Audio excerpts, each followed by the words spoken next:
রমজান ভাই আসসালামু আলাইকুম। ওয়ালাইকুম আসসালাম। তোমার ওই ভিডিও দেখে আইলাম, ফলের দাম নাই কমেছে। হয় ফলের দাম কমে গেছে, কি লাগবে তোর দেখ। ভাই মনটাই তো কয় রোজওয়ালা রে একটু ফল খাওয়াই, তা সাহস পাই না। সারাদিন চা বেশি তো কি নেব ভাই, লেবু তোমার করে নেবা না ভাই? আরে পাগল, তুই আবার পরিচিত না? তুই লেবু নিবি, দাম শোনা লাগে, নিবানি নে। তো 1 কেজি দেবো, 1 কেজি। দামটা কও ভাই আগে, পরে দিয়ে আর কত করে নিয়ে যাবে ভাই? তো চিন্তা করা লাগবে না, তোর কাছে কি বেশি নিবানি? তুই আর পরিচিত না। ये सब क्या देखना पड़ रहा है। ও ভাই দাঁড়াও দি ভাই, কয়টা তুমি কয়ে নাও দি আগে ভাই, আগে কও ভাই। আরে বিপদে বললাম, বেশি না, 300 টাকা নিবাম।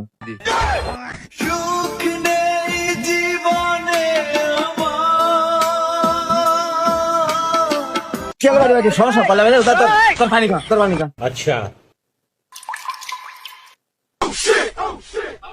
ও ভাই কম তাই হই, ও ভাই আমি নেবো না ভাই। এই মাল বাইরেতে আসি কত ব্যাট লাগে জানিস? 300 টাকা তো কম, 400 টাকা কেজি ছিল। আর তুকে বাড়িতে খুঁজতে নিয়ে আইগে, তুই বলে ফ্রি দিয়ে দিবানি, তাহলে তুই ভালো হয়, তাই না?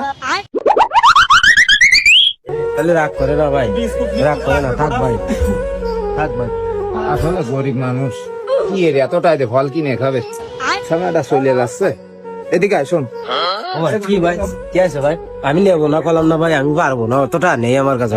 আমিও তো বুঝি আসলে গরিব মানুষ। তাহলে এই 2 লেবু দিয়ে দিলাম, চা দেওয়া লাগবে না।